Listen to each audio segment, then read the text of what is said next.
Good morning. Le président, bonjour. Bonjour à nouveau, Monsieur Mangou. Je redonne immédiatement la parole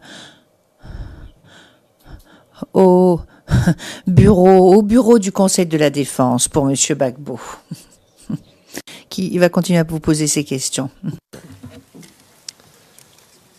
Alors, Monsieur Mangou, nous reprenons. Et nous en étions à cette offensive de mars, n'est-ce pas? Et au moment où l'armée du Nord atteint Abidjan. Alors, si j'ai bien compris ce que vous nous dites, et je vais vous demander de clarifier cela pour nous tous ici, le gros de l'armée du Nord atteint Abidjan à la toute fin du mois de mars. Est-ce que c'est ça? C'est bien ça, maître. D'accord. Est-ce que cette armée se met alors, une fois arrivée à Abidjan, à attaquer les positions de l'armée gouvernementale ou des FDS en général? Je ne saurais vous le dire, j'étais à l'ambassade.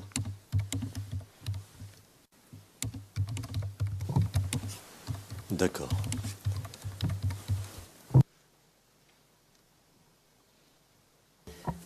Sorry, your microphone was on.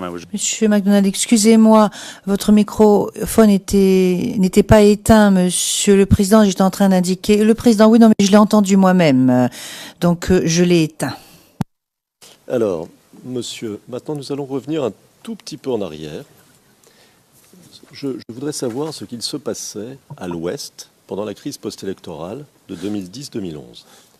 Est-ce que vous pouvez nous dire, de manière synthétique bien sûr, quelle était la situation à l'Ouest du pays après le second tour des élections présidentielles de 2010?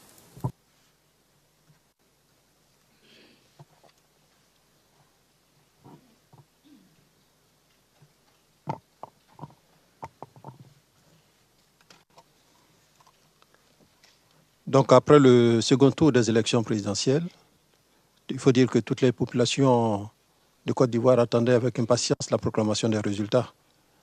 Donc à l'Ouest, ils ne nous ont pas signalé d'incidents particuliers.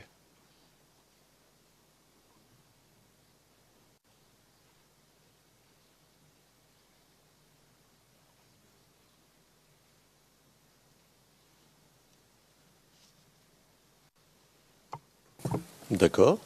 Alors, quand, là vous nous dites après le deuxième tour, pas d'incident particulier, mais quand la situation a-t-elle commencé à dégénérer? On est à l'ouest du pays toujours, hein? Je crois que c'est à l'issue de la proclamation des résultats que la situation a commencé un peu à dégénérer. D'accord. Alors, j'aimerais vous montrer un document dont les références sont CIV OTP 0071 06 42. C'est le 811 sur la liste de l'accusation de la défense. Et c'est un document assez confidentiel, mais dont nous pensons, Monsieur le Président, qu'il pourrait être public, comme les documents précédents. Et je vois mon contradicteur de l'accusation qui accepte la reclassification en public. Et nous disposons d'une copie papier pour le témoin.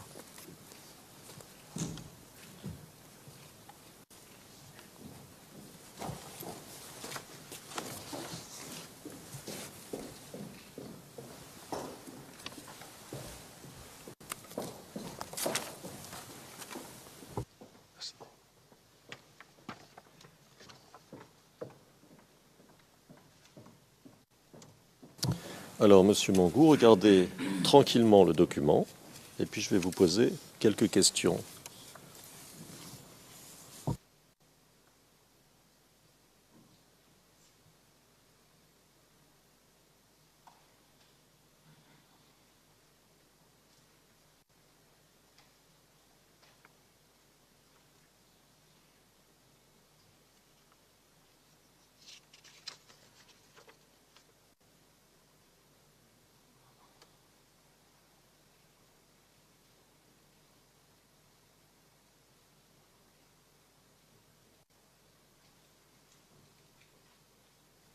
Alors, vous l'avez vu? D'accord. Alors, ce document est construit sur le même modèle que les documents précédents que je vous ai montrés. Un message du chef d'état-major des armées adressé au ministère de la Défense et les mêmes entités ou institutions en copie sur lesquelles nous ne revenons pas. Ma première question, est-ce que vous reconnaissez ce document? Oui, maître, je le reconnais. D'accord. Alors,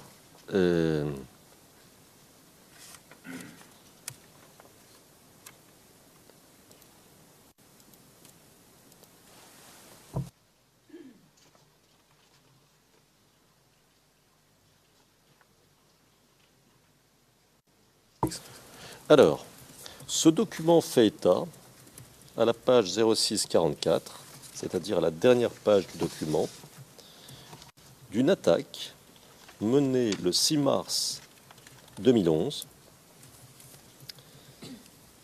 aux environs de Toulepleu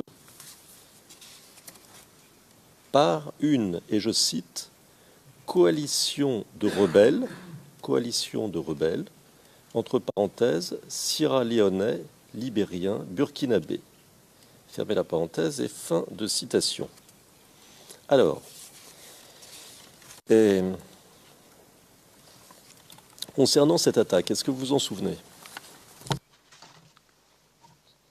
Effectivement, je m'en souviens. C'est la position de nos amis, enfin de nos troupes qui étaient à Toulepleu, qui a été attaquée.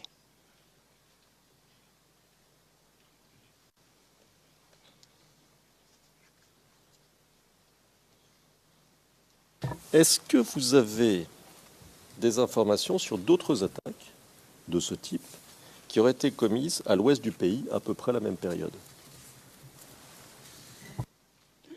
Indépendamment du cas de Bellevue et de Toulepleu signalé, Bellevue, il faut noter, c'est dans la région centre-ouest, à Daloa. Toulepleu, c'est à l'ouest. Indépendamment de ces localités signalées, je n'ai pas d'autres connaissances. D'accord. Alors,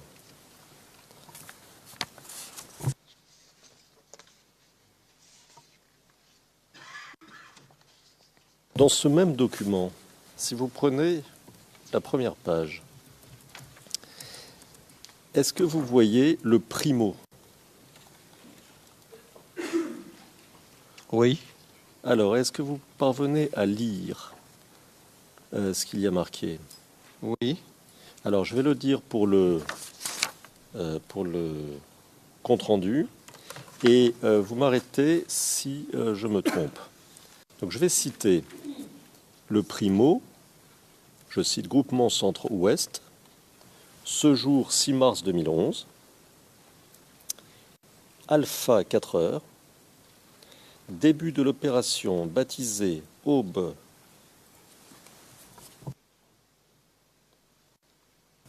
destinée à reconquérir Belleville. Et là, monsieur, j'ai du mal à lire ce qu'il y a entre parenthèses. Est-ce que vous pouvez nous aider? Ah, au nord-ouest de Daloa, est-ce que c'est ça? C'est bien ça. D'accord. Alors, vous voyez, ma question, c'est que là, on n'est plus vraiment à l'ouest. Donc, est-ce qu'à ce moment-là, le 6 mars, il n'y avait-il pas déjà une partie du pays, notamment à l'ouest, mais pas seulement, qui était occupée par les forces du Nord? Ou, pardon, je vais peut-être préciser, qui était au moins attaquée par les forces du Nord? Alors, ici, Bellevue, c'est une de nos localités. Hein.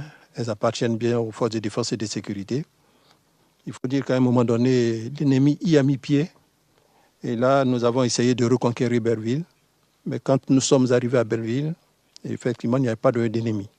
Donc, nous avons pu récupérer et sécuriser Belleville.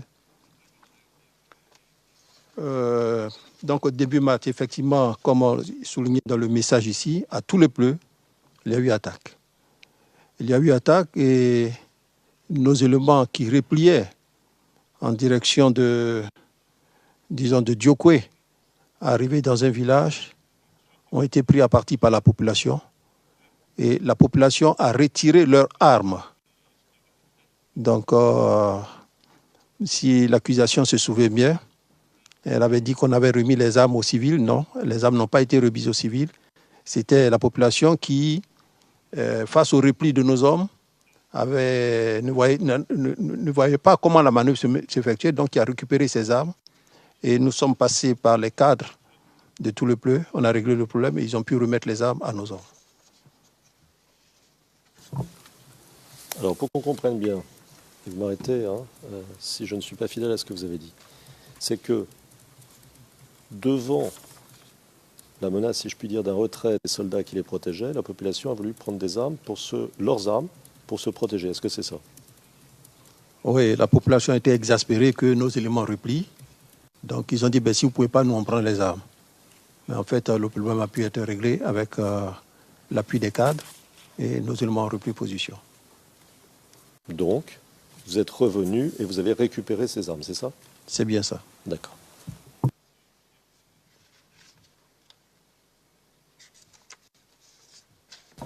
Alors, je passe à un autre point.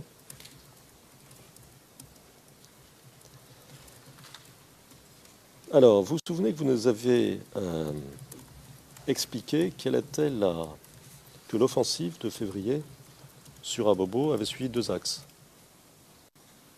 Vous en souvenez? Il faut dire oui si vous en souvenez, parce que comme ça, c'est au compte rendu. Oui, je laisse passer quelques minutes, comme l'a recommandé le président. Vous avez raison. Sinon, effectivement, oui, je m'en souviens. D'accord. Et vous nous avez dit que les soldats qui avaient avancé sur l'un des axes, ceux qui avaient avancé sur l'axe kilomètre 18, PK 18, ont reculé du rond-point d'Abobo au camp commando. C'est ça? C'est bien ça. D'accord.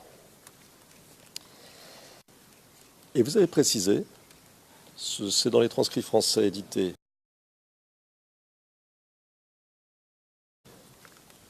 du 26 novembre 2017, page 75, ligne 25, plus exactement 24, à propos de ces éléments venus au camp commando, vous avez précisé, je vous cite, donc, c'est du camp commando où ils étaient que, chaque jour, ils subissaient des attaques, ils ripostaient, et ça parce qu'on n'a pas voulu laisser la population, faire croire à la population qu'on l'abandonnait. Donc on a dû maintenir les éléments en espérant qu'on nous fournisse des armes, des munitions, et ce n'est pas venu. Fin de citation. Alors,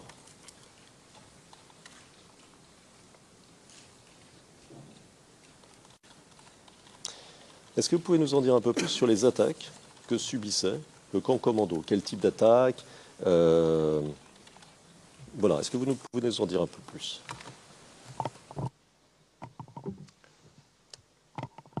Donc, normalement, une unité qui s'est déployée et qui est repliée, normalement, ne devait pas se mettre dans cette position.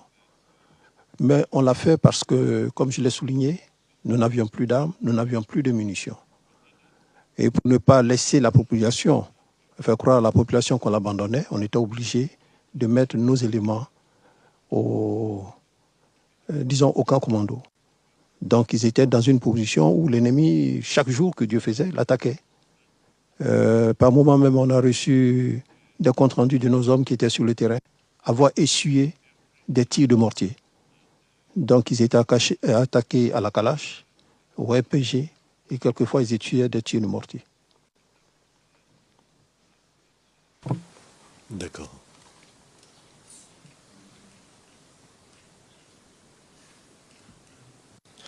Alors, et les autres camps militaires d'Abidjan, par exemple Agban, Akwedo, etc., ont-ils aussi subi des attaques? Et on parle là de la crise post-électorale, jusqu'en avril 2011. Est-ce qu'ils ont aussi subi des attaques?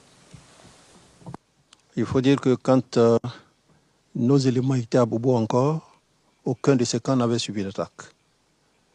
C'est seulement, je crois, lorsque les éléments des forces républicaines sont arrivés à Abidjan qu'Agban a subi des attaques.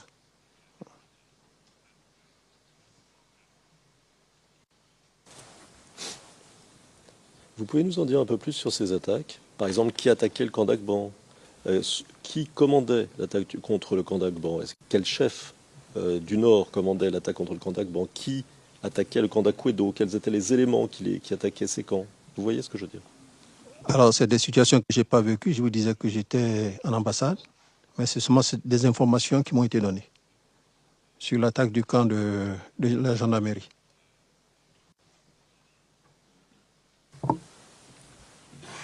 Et ces informations comportaient-elles le nom des chefs des attaquants et la composition de leurs troupes? Je n'ai pas le nom du chef des attaquants, mais j'ai plutôt le nom de celui qui a défendu le camp. Le nom du commandant Abéi qui a défendu le camp.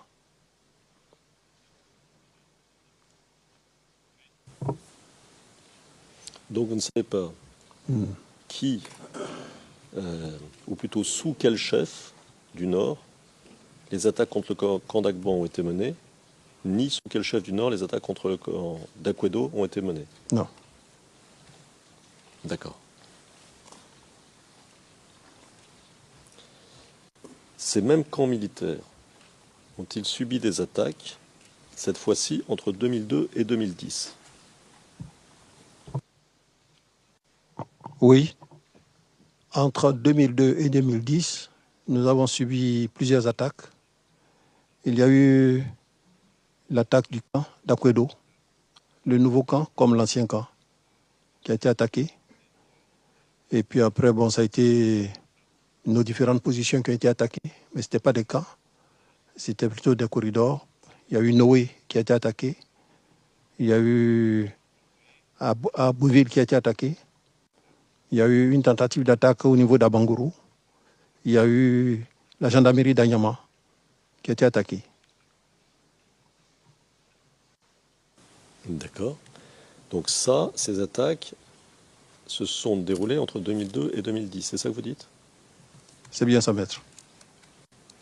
Et qui attaquait toutes ces positions des FDS? Est-ce qu'on peut dire, même si le terme n'est peut-être pas celui que vous auriez choisi, mais est-ce qu'on peut dire c'est les rebelles? Ou ce sont les rebelles, puis des éléments des forces du Nord? Enfin, est-ce qu'on peut essayer d'en savoir un peu plus?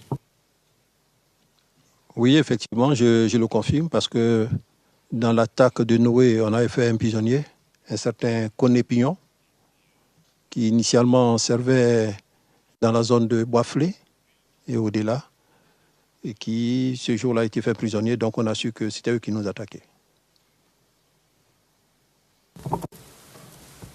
Est-ce que vous pouvez nous donner... Ah, pardon. It's not an objection. Monsieur McDonald, ce n'est pas une objection, c'est juste une question de traduction. Car visiblement, il y a quelque chose qui fait défaut dans la version française et anglaise. Le nom du commandant qui défendait le camp Agban a été donné, mais ce nom ne figure pas dans les comptes rendus d'audience. Le président, d'accord, nous pourrions donc demander aux témoins de nous donner le nom de cette personne pour que cela puisse figurer dans les deux comptes rendus d'audience. Merci, Monsieur le Président. Donc, il s'agit du commandant Abéi. J'appelle Abéi. Alpha, Bravo, Echo, Hôtel, India, plus loin, Jean-Noël.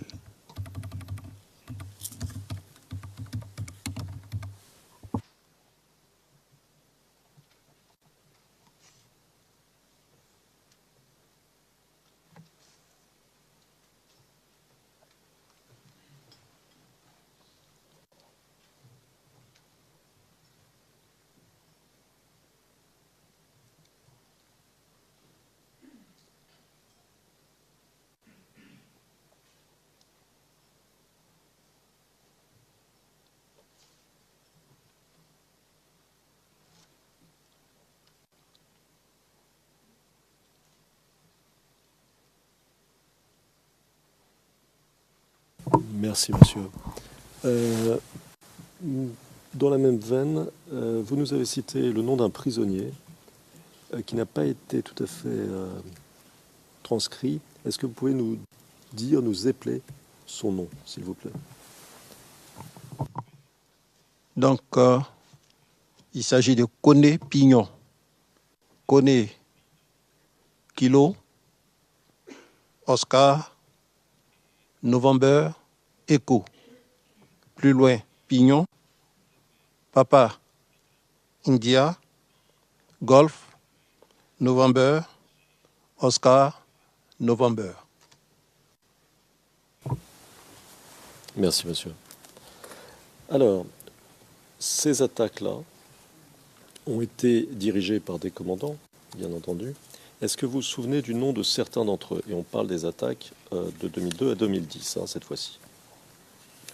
Les attaques menées par les commandants de l'armée du Nord, bien sûr.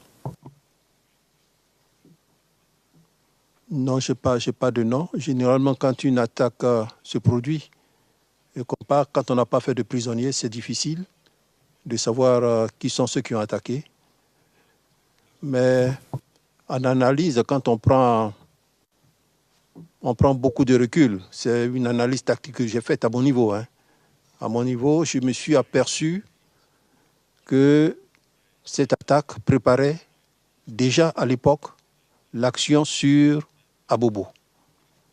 Parce que dans un premier temps, ils ont cherché à voir les itinéraires possibles en passant par Noé. Ils ont eu beaucoup de pertes.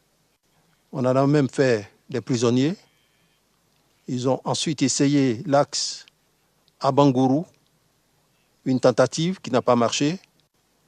Mais par contre, à Kwedo, à Nyama, à Beauville, a été l'axe de repli pour eux.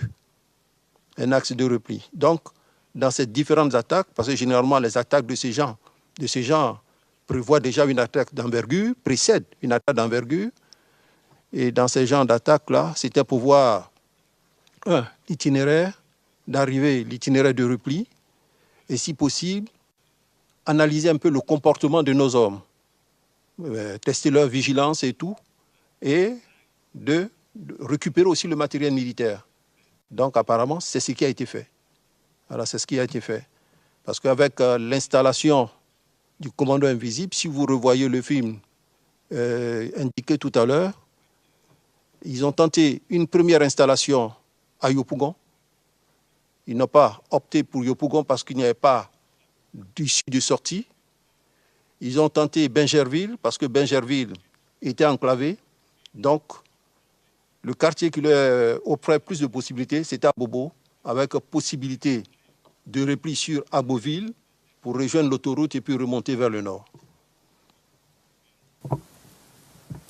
Alors, que l'on comprenne bien, vous nous dites que le modus operandi du commando invisible en 2010-2011, pendant la crise post-électorale, était le même que celui des rebelles qui avaient attaqué entre 2002 et 2010, c'est ça? C'est possible. Il se pourrait même que ce ne soit pas les rebelles, comme vous le dites, les ex-Fafen qui ont attaqué, mais ceux qui devaient forcément s'installer à Abobo qui ont fait un ballon d'essai. D'accord, alors je vais reformuler ma question. Le modus operandi du commando invisible était le même que le modus operandi des forces du Nord, FAFN, entre 2002 et 2010, dans l'attaque d'Abidjan, c'est ça? C'est bien ça. D'accord.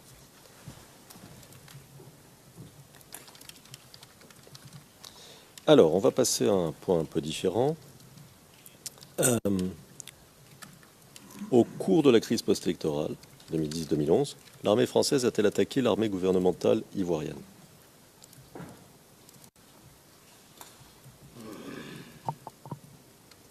Oui, bien sûr.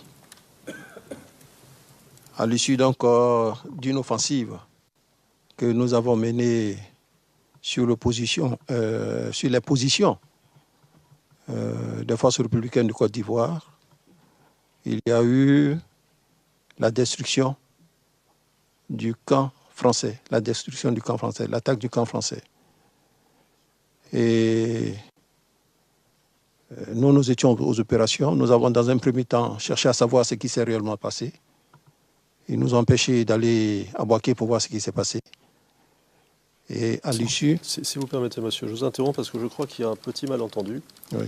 Il me semble, et pardon si je me trompe, hein, mais il me semble que vous partez de 2004, là. J'ai cru entendre 2002. Non. Alors c'est très bien. Il y avait donc malentendu. Je vais reformuler ma question. Okay. Ma question, les troupes françaises ont-elles attaqué les troupes gouvernementales ivoiriennes, les FDS, pendant la crise post-électorale de 2010-2011 ? On ne parle pas 2002, on ne parle pas 2004, vraiment 2010-2011. Quand j'étais encore aux affaires, il n'y a pas eu d'attaque. Alors, vous nous avez dit, en répondant à une question du représentant de l'accusation, c'est au transcrit français édité de l'audience du 25 septembre 2017, page 74, lignes 27 et 28, à la page 75, lignes 1 à 3, et je vais vous citer.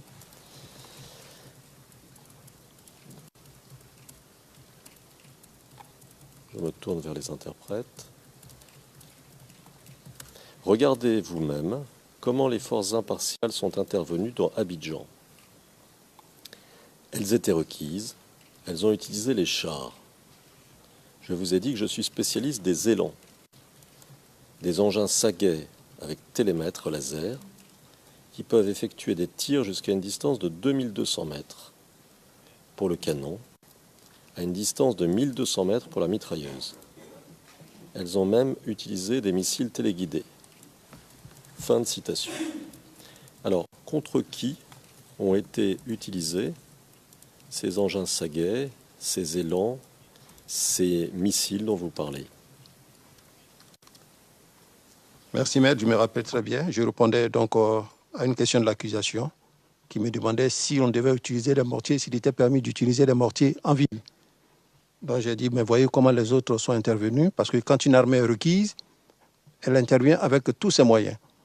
Alors, parlant des engins, des élans, c'était plutôt contre la population, les tirs effectués à l'hôtel Ivoire contre la population, c'est avec des chars qui ont tiré, les mitrailleuses des chars qui ont tiré. Donc, je me référais à ça. Et puis, les bombardements qu'il y a eu lieu dans Abidjan, c'était avec des missiles. Alors, je vais vous poser des questions parce que je crois que là, vous revenez à 2004. Donc, je vais vous poser des questions sur 2004. C'est pas un problème. Donc, vous avez dit à l'instant, les bombardements dans Abidjan, c'était avec des missiles.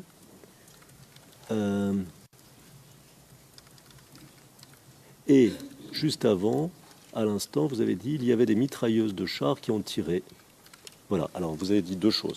Alors, prenons-les par ordre. Mitrailleuses de chars, donc vous voulez dire français. Français. Qui ont tiré sur qui, sur quoi? Sur la population à partir de l'hôtel Ivoire, en 2004. Il y a eu des morts? Oui, il y a eu de nombreux morts. De nombreux morts, je dis, pour les besoins de l'enregistrement. Et ensuite, vous avez dit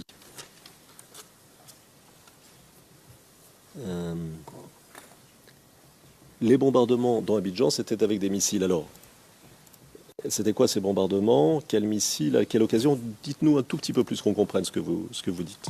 Alors, pour le bombardement, c'était le palais présidentiel, la résidence du président. Parce que quand on bombarde au missile téléguidé, il y a toujours, on a dû le voir après, quand on est passé, il y a toujours des filaments. Donc les filaments ont montré que ça a été fait au missile. De même, quand mon PC, au niveau de Yamoussoukro, a été bombardé avec la destruction des aéronefs qui étaient parqués sur le terrain, ça a été fait avec des missiles. Donc le lendemain, vous retrouvez les missiles qui sont là, les filaments des missiles qui sont là, on reconnaît que c'est fait avec des missiles téléguidés. Donc pour qu'on comprenne bien, ces missiles téléguidés français sont des missiles qui sont d'une certaine manière rattachés, enfin qui sont, je ne sais plus quel est le terme, vous l'avez probablement. Des filaments. Un filament, c'est-à-dire un filament philo-guidé en quelque Voilà, sorte, voilà. c'est ça. Voilà, qui pend après. Une fois que la charge est partie, il y a les filaments qui traînent et on sait que c'est avec les missiles téléguidés. Yes. Le président. Oui, je vous rappelle une fois encore de bien vouloir parler lentement et de faire ensemble de sorte que les voix ne se chevauchent pas. Je vous remercie. À l'instant que votre PC ou votre quartier général de Yamoussoukro avait été détruit par des missiles tirés donc par les troupes françaises, c'est ça? À cette occasion, en 2004. C'est ça que vous nous dites? C'est bien ça. D'accord. Alors pourquoi les troupes françaises ont-elles détruit votre PC ou quartier général?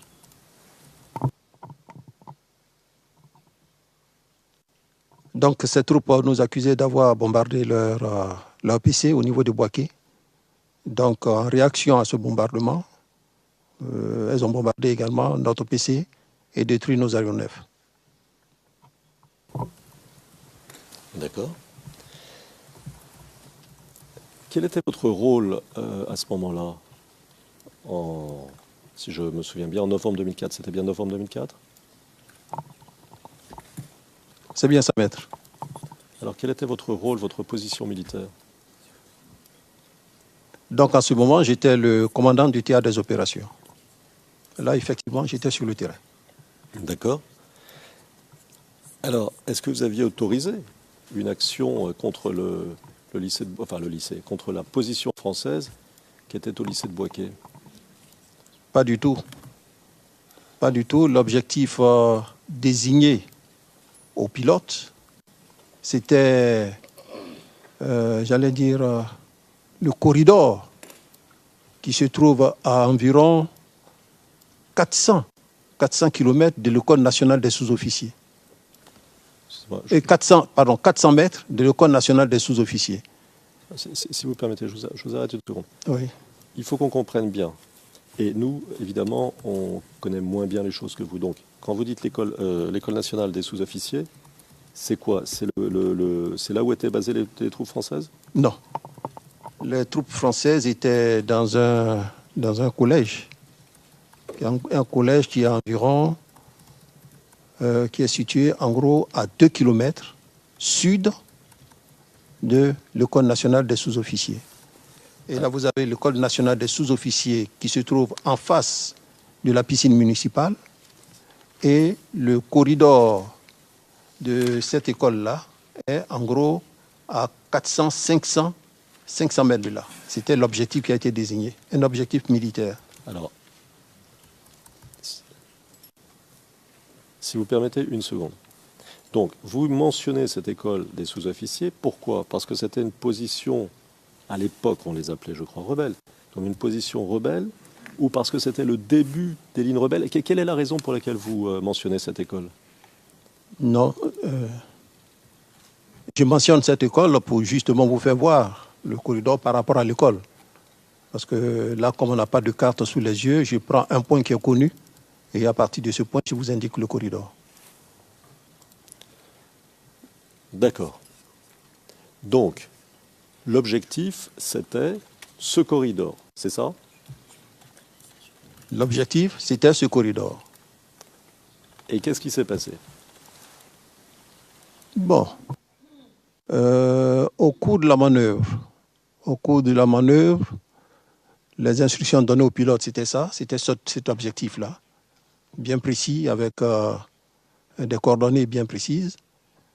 Et ce qu'on nous a ramené, qu'on aurait bombardé par inadvertance le camp français. On a été très surpris parce que au camp français, il y a bien un drapeau, le drapeau français, donc qui marque même la présence de l'armée française, mais qu'en plus dans les ordres de conduite que nous avons donnés à nos hommes, c'était de ne pas toucher aux forces impartiales, de ne pas s'en prendre à la population, et ça, tout le monde le savait. Donc, quand ils nous ont signalé qu'on a bombardé, on a voulu se rendre à Boaké pour voir par nous-mêmes comment ça a pu se produire. Ils nous ont empêchés. Ensuite, quand ils ont transporté les blessés à l'aéroport, par compassion et pour souhaiter un prompt rétablissement à nos frères d'armes, on a voulu aller à l'aéroport de Yamoussoukro pour les voir. Ils nous ont dit non. Le président Laurent Gbagbo a même demandé au commissaire du gouvernement de se rendre à Boaké en vue de mener des enquêtes. Ils ont refusé l'accès au commissaire du gouvernement. Donc on n'a pas pu avoir l'information précise, voir ce qui s'est réellement passé. D'accord. Mais en fonction des informations à votre disposition, qu'est-ce qui s'est passé? Qui ne sont peut-être pas complètes, si je comprends bien ce que vous dites, mais qu'est-ce qui s'est passé? Quelle est votre position là-dessus? Quelle était votre position, puisque vous aviez un rôle? Alors, je dis que dans les opérations de bombardement, ça peut arriver. Que par mégarde, on bombarde. Même vous voyez les grandes puissances, comme les États-Unis et d'autres puissances, qui, en bombardant, par erreur, bombardent un hôpital. Mais le tout, c'est de marquer un arrêt et puis de mener l'enquête pour voir réellement ce qui s'est passé. Or, on ne nous a pas donné cette possibilité de savoir réellement ce qui s'est passé. Donc, nous sommes un peu perplexes. Et vous voyez tous les débats qui s'en suivent là-dessus en France. Voilà. On ne nous a pas permis de nous rendre sur les lieux pour voir effectivement ce qui s'est passé. Donc, voilà. Et les pilotes qui ont fait le bombardement aussi, on ne leur a pas donné la possibilité de revenir au centre opérationnel pour que nous puissions débriefer avec eux.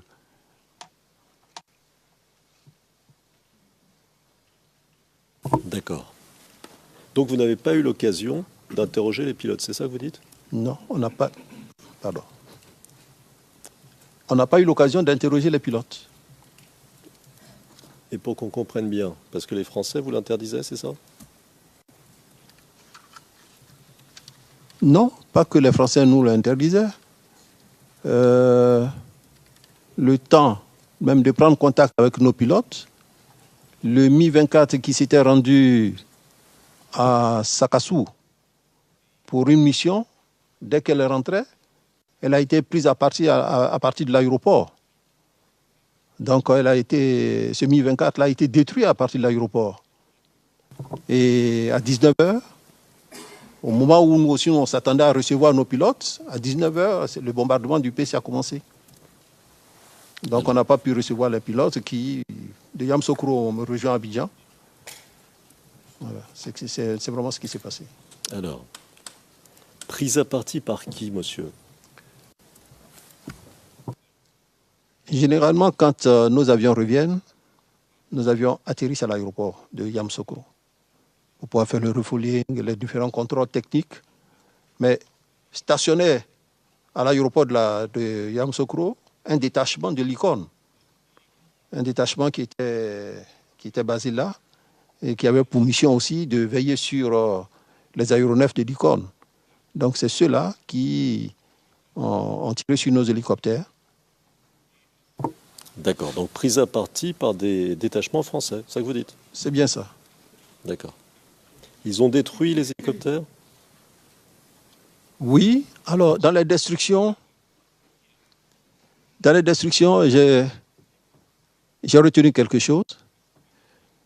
Tous les hélicos Mi-24 et Puma qui étaient parqués sur le terrain d'atterrissage de Yamoussoukro, qui est juste mon bureau, de nuit, ont été tous détruits.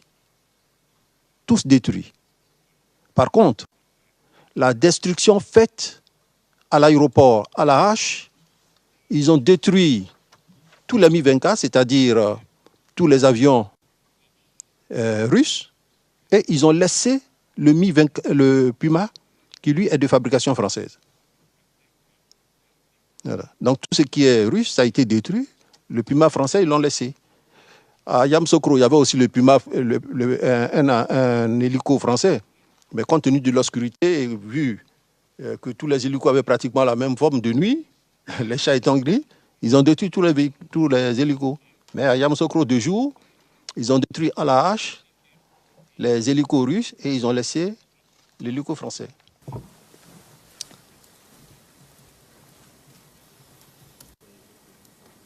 Quand vous dites « ils », vous parlez des soldats français, c'est ça? C'est bien ça. D'accord. Et vous dites que le soir, vous avez été bombardé, c'est ça? Attendez. C'est ça? C'est bien ça. Par qui? Alors, le soir, c'est un hélico français qui, tout feu éteint, a commencé le bombardement. Moi, parce qu'on était très découragés par les nouvelles qu'on recevait de Bouaké, on cherchait à savoir. Donc, j'étais sorti du centre opérationnel, assis sur des marches. Quand on a levé la tête, on a entendu un bruit d'hélicoptère, mais tout feu éteint. Tout feu éteint. Le temps de réaliser que c'était un hélicoptère, le premier coup était déjà parti. C'est comme ça que ça s'est passé.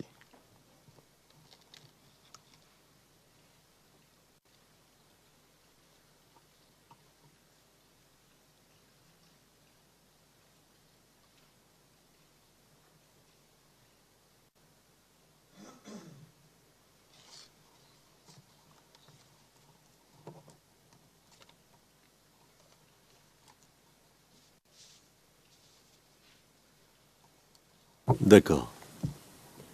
Alors. Donc, ensuite, c'est là qu'a eu lieu le bombardement. D'abord, le mitraillage de la population à l'Hôtel Ivoire, c'est ça que vous nous dites. Je vais vous demander quand et dans quelles circonstances. Puis, ou peut-être avant, donc je vais vous demander quand aussi, dans quelles circonstances, il y a eu ce bombardement au missile dont vous parliez. Est-ce que vous pouvez nous dire comment les événements très rapidement, comment les événements se sont déroulés? Il y a d'abord eu quoi? L'Hôtel Ivoire, les missiles, qu'est-ce qui s'est passé? Il y a eu d'abord le bombardement de mon PC. Ensuite, quand les jeunes ont appris que le PC a été bombardé, nos aéronefs détruits, ils ont commencé à manifester à Abidjan. Et l'icône s'était retrouvée à l'Ivoire. Donc, les jeunes sont partis là-bas. Et c'est là qu'on a tiré sur eux. Pendant que d'autres jeunes se rendaient au 43e, ils ont... Si vous permettez, monsieur, pour qu'on comprenne. Your Honors. Monsieur MacDonald, Madame, Messieurs, le président, Monsieur MacDonald, je voudrais faire la même objection que celle qui a été faite lorsque j'interrompais le témoin pendant sa réponse, quand bien même je l'ai fait après un exposé beaucoup plus long de la part du témoin. Je dirais que le témoin est en train de donner une réponse et qu'on l'interrompt pour lui demander des éclaircissements. Je le comprends, c'est important. Mais il faudrait lui donner la possibilité de donner une réponse complète. Le président, je dirais ce que j'ai déjà dit auparavant, et je le répète également aux témoins. Vous pouvez dire tout ce qui vous semble nécessaire. Personne ne peut vous interrompre. Mais bien entendu, le flux des questions dépend de celui qui pose ces questions. Mais s'il y a quelque chose que vous souhaitez dire, dites-le. Question. Vous venez de dire « on ». Alors, je n'ai plus la... Je vous demande une seconde.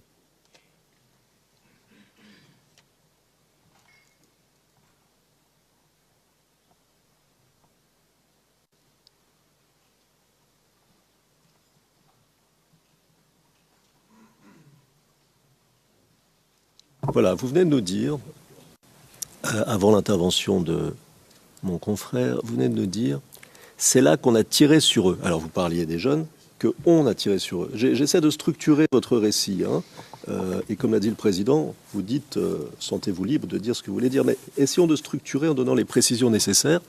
C'est qui on? C'est là qu'on a tiré sur eux. Merci, maître. Donc, je reprends la chronologie des événements. Mon PC a été bombardé par un hélicoptère français. Les aéronefs sur le parking du PC ont tous été détruits par 2 hélicos qui tiraient et qui se succédaient l'un et l'autre.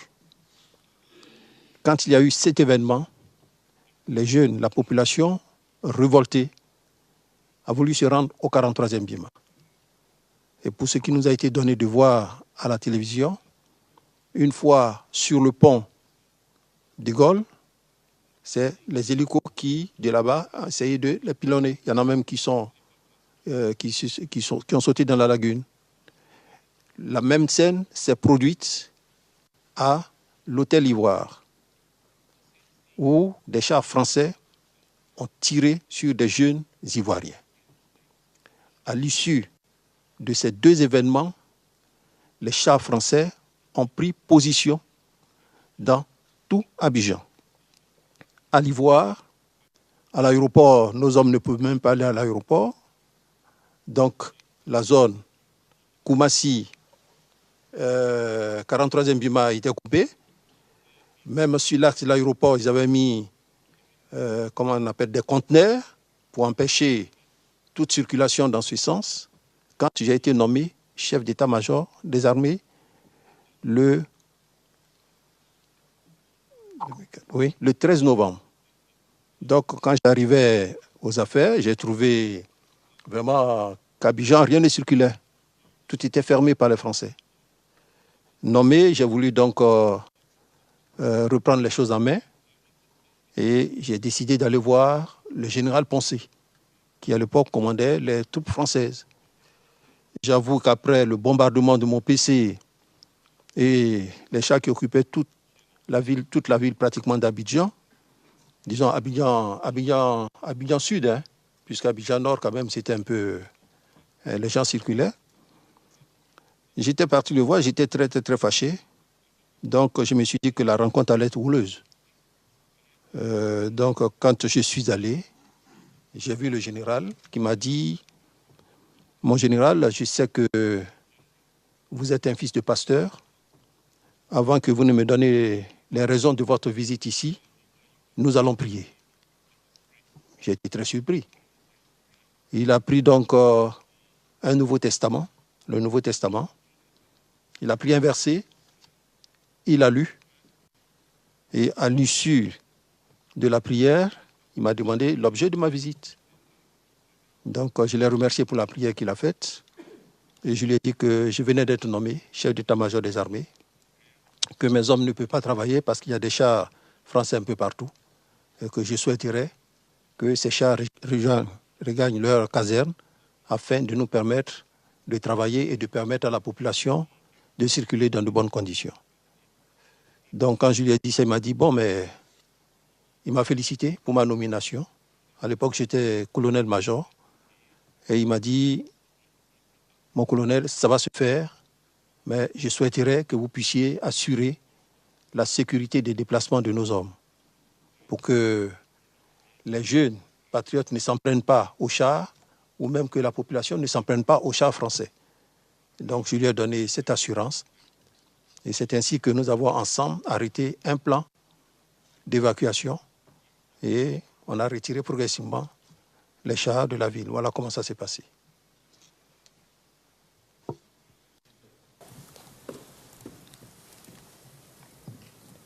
Et juste pour préciser les choses, vous parliez de bombardements de jeunes et de populations qui traversaient le pont Charles de Gaulle. Donc bombardement par des hélicoptères de quelle nationalité? Français. D'accord. Ils ont donc bombardé les personnes qui étaient sur le pont, c'est ça? C'est bien ça, maître. Y a-t-il eu des morts? Oui, il y a eu des morts, il y a eu des blessés. D'accord. Et vous avez parlé de l'hôtel Ivoire, donc c'est un autre incident, n'est-ce pas? C'est un autre incident également. Et là, pour que ce soit clair, les troupes françaises ont tiré la mitrailleuse sur la population, c'est ce que vous dites? Pardon? Et là, pour que ce soit clair, les troupes françaises ont tiré la mitrailleuse sur la population, c'est ça? C'est bien ça, à partir des engins blindés. D'accord. Il y a eu des morts? Oui, il y a eu des morts, il y a eu des blessés. D'accord.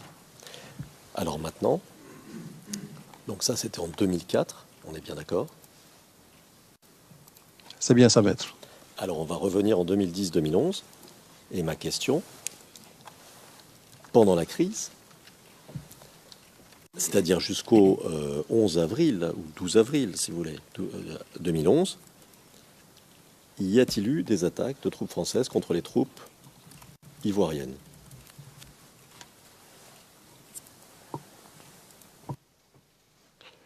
Alors, pour ces attaques, personnellement, je ne les ai pas vécues. Donc, c'est suite aux informations qui m'ont été données. Le camp d'Akwedo a été attaqué. Je crois la poudrière est détruite. La résidence du président a été bombardée. Là, ce sont les renseignements que j'ai vus, mais je ne les ai pas vus en action ni en œuvre. Mais de la position où j'étais, c'est-à-dire de la résidence où j'étais, je voyais quand même, après le bombardement, l'hélico qui tournait. Et ça, je l'ai bien remarqué, c'est un hélico français.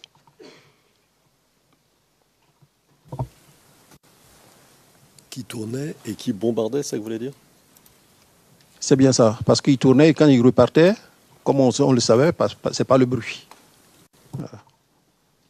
D'accord. Alors, à votre connaissance, y a-t-il eu des tentatives des troupes françaises ou des services spéciaux français de tuer le président Gbagbo? Je ne peux pas vous le dire. Je ne peux pas vous le dire. Ce n'est pas des situations que j'ai vécues personnellement. De ma résidence qui n'était pas très loin de la résidence du président Laurent Gbagbo, je voyais donc l'hélico qui revenait vers ma position, qui repartait, qui bombardait. Là, par les bruits, je savais que c'était un bombardement. Mais je ne peux pas vous dire qu'il y avait des experts et autres là qui voulaient le tuer. Ça, je ne suis pas informé. D'accord. Alors, je vais vous lire un rapide extrait des transcrits français édités de l'audience du 26 septembre 2017, page 13, lignes 26 à 28 et page 14, lignes 1 à 8. Et vous répondez, vous expliquez aux représentants d'accusation ce qui s'était passé lorsque vous étiez à l'ambassade d'Afrique du Sud. Alors, je cite, et c'est vous qui parlez. Donc on a discuté,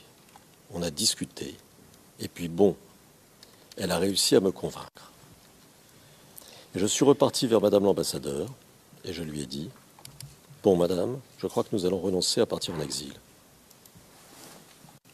Nous allons rester. Et c'est là qu'elle va me dire, ah non, mais général, je ne peux pas vous laisser sortir. Vous savez que mon gouvernement est informé. S'il vous arrive quelque chose, je suis responsable. Donc elle a voulu un peu m'effrayer. Elle me dit, mais est-ce que vous savez que la France a renforcé son dispositif? J'ai dit, oui, je le sais. En situation de crise, on renforce. Mais toutes les chancelleries, et là vous la citez encore, mais toutes les chancelleries ont été informées qu'ils vont bombarder le palais, même s'il faut tuer le président Gbagbo, ils vont le faire. Mais dans tous les cas, ils ont décidé d'en finir avec lui. Fin de citation.